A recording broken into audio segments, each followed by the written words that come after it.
Breaking news from Alabama. Roy Moore just made major announcement. This is huge.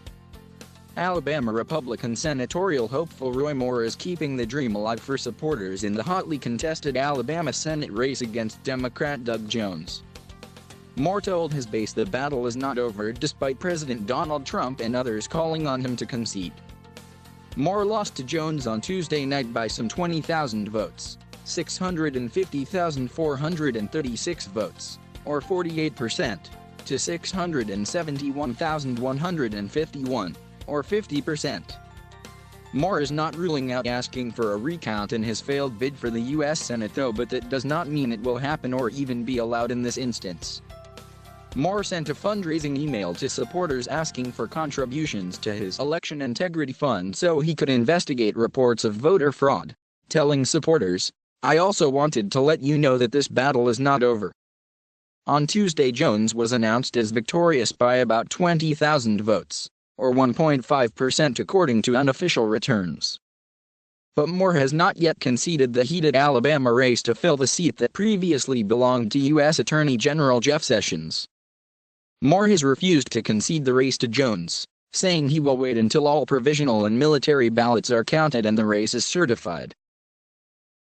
Moore told supporters that the race was close and some military and provisional ballots had yet to be counted. Those are expected to be counted next week. Moore has also said his campaign is collecting numerous reported cases of voter fraud to send to the Secretary of State's office. Realize when the vote is this close, it's not over and we still got to go by the rules about this recount provision. It's not over, and it's going to take some time. Alabama Secretary of State John Merrill says it is unlikely that the last-minute ballots will change the outcome of the election or even trigger a recount. The margin must be under 0.5% in order to trigger an automatic recount, and in this instance, the state would pay for it roughly to the tune of a cool $1 million in taxpayer money. The results of Alabama's Senate race will be certified between December 26 and January 3 after counties report their official totals. Merrill stated, "I know a lot of people would say it's never over until it's over, but the margin of victory for Doug Jones at this particular time looks like a very difficult amount of votes to overcome as the remaining votes that are out there to be counted next week begin to be considered at the local level." Merrill has also stated his office has investigated reports of voting irregularities, but have not discovered any that have been proven factual in nature. "We're not at that point," he said. "If Moore is allowed to request a recount, it will be at his expense and that could be considerable."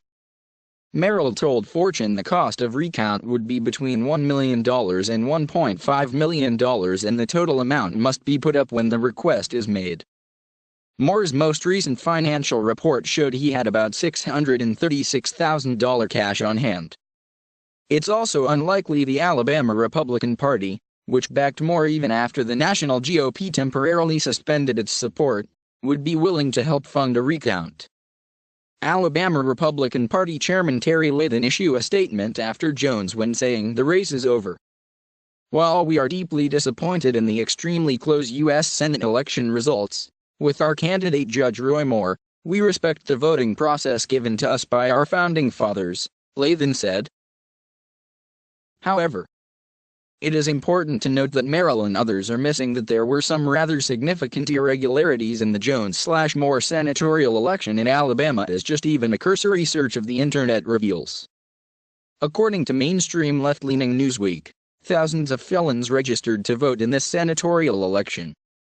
Thousands of felons may have registered to vote in the weeks leading up to the Alabama Senate election on Tuesday, in which Democrat Doug Jones pulled off a surprise victory.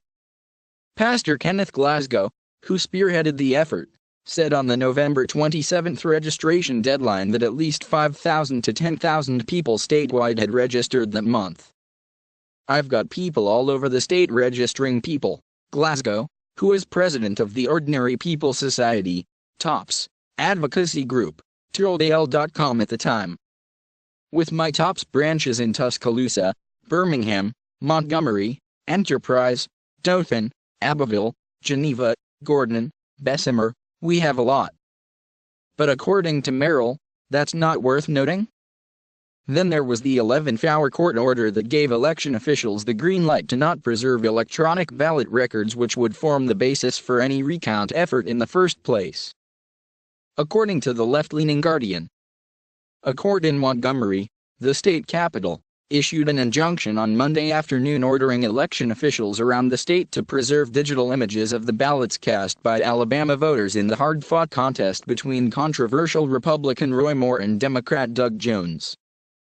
But the Supreme Court stayed that injunction almost immediately following a protest lodged by Alabama's chief election official, the Secretary of State, John Merrill. Voting rights experts denounced the ruling as a blow to transparency in a state that already has a flawed vote recount procedure and a somewhat checkered history of questionable election outcomes that the state's senior officials and courts have allowed to go unchallenged. "There's no legitimate reason not to preserve ballot images," said Christopher Sauter, a veteran Washington election lawyer who helped the plaintiffs in the case. "It's neither expensive nor inconvenient. It amounts to flipping a switch." Then there was the enthusiastic volunteer that announced to one and all that people came from all over the country to Alabama to vote for Jones. It certainly seems like there is more than ample evidence of potential skewing of election results, especially in light of the disproven 40-year-old allegations of sexual impropriety levied against Moore just 30 days before Election Day.